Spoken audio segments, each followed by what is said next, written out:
Yellowstone is back. It is one of the biggest shows on television, and in recent history, it is taking some very big swings to start, and people are having really big feelings about all of it. We're going to talk about that and where we think Yellowstone is headed in its finale because of the shows it's actually based on. Evenings are for forgetting, but in the morning,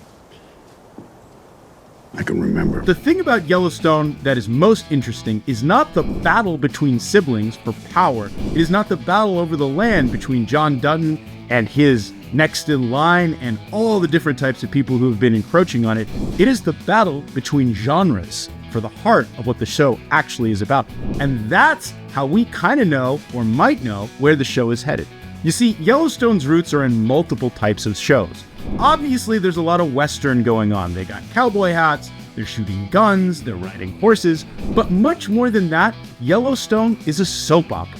These are characters locked in family dynastic feud, looking for power. There's adoption controversy, there's people trying to kill each other, there's backstabbing, all these things, and really, really explosive emotional sequences like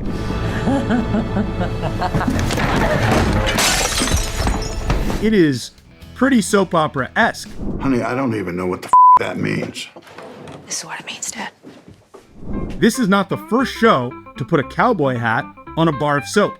That show is from way back before I was even born, so we're talking the Stone Age here, a show called Dallas. Yes, Dallas was Yellowstone, set in Texas, over oil, which is actually the exact pitch for Taylor Sheridan's new show, Longman. But that aside, that show was all about a dynastic struggle between multiple families over oil in Texas. And it had cowboy stuff and Western stuff going on, but at its core, it was a soap opera. And it gripped the nation. If you've never heard of Who Shot JR and those types of things, look it up and take a look back because you will see so much of the Yellowstone playbook in that original series. Don't come any closer. I won't call the police. I didn't come here to hurt you. So what does that tell us about where Yellowstone is going now?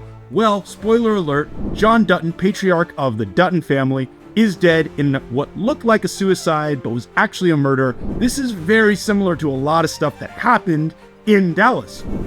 And if we look at the Jamie Dutton character, we probably see that he has some things in common with JR, and that's probably where he's headed. So my guess is we can theorize that Jamie is headed towards an attempted suicide or a real suicide or maybe a cliffhanger at the end of the series about both, which is exactly what Dallas did.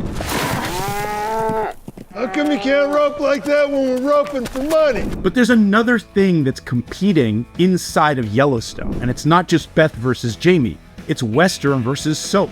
There are so many major Western themes going on. Second episode of season 5, part 2, we've got all kinds of references to end of the West style stuff, and it started in the premiere. It's always been there, but it's this big last cattle drive down to Texas. It's these long shots of the cowboys on the range thinking about where their place in society is. It's Rip talking about where they can still get spurs made out of one piece. It's also Beth quoting Gus McCrae, who is the main character in Lonesome Dove, which, if you've never read it, is the greatest piece of Western fiction ever created, also one of the great miniseries of all time. Do yourself a favor, if you like Yellowstone, check out Lonesome Dove. Here's to the sunny slopes, long ago. We are looking at two things happening at the end of Yellowstone here. One is how the family soap turns out, and the other is how the Western themes are resolved. Again, if we're looking at it and reading the tea leaves, Jamie Dutton's probably going to commit suicide, and the Dutton clan is likely to move to Texas, where there's more room for them to continue to do their cowboy stuff. And maybe even a possible sequel. She didn't think there was such a thing as cowboys. There might not be someday. It's the end of the West in 2024. The end of the West actually happened over 100 years ago, but don't tell Taylor Sheridan that. Thanks for watching. Be sure to like, rate, and subscribe. Leave a comment. Let us know what you think. Bookmark this video so you can tell me I was wrong about everything I said. And be sure to watch the next one so we can debate what's going to happen, what's really going on, and what makes all the shows you love or don't love so great or not so great. Thanks for watching.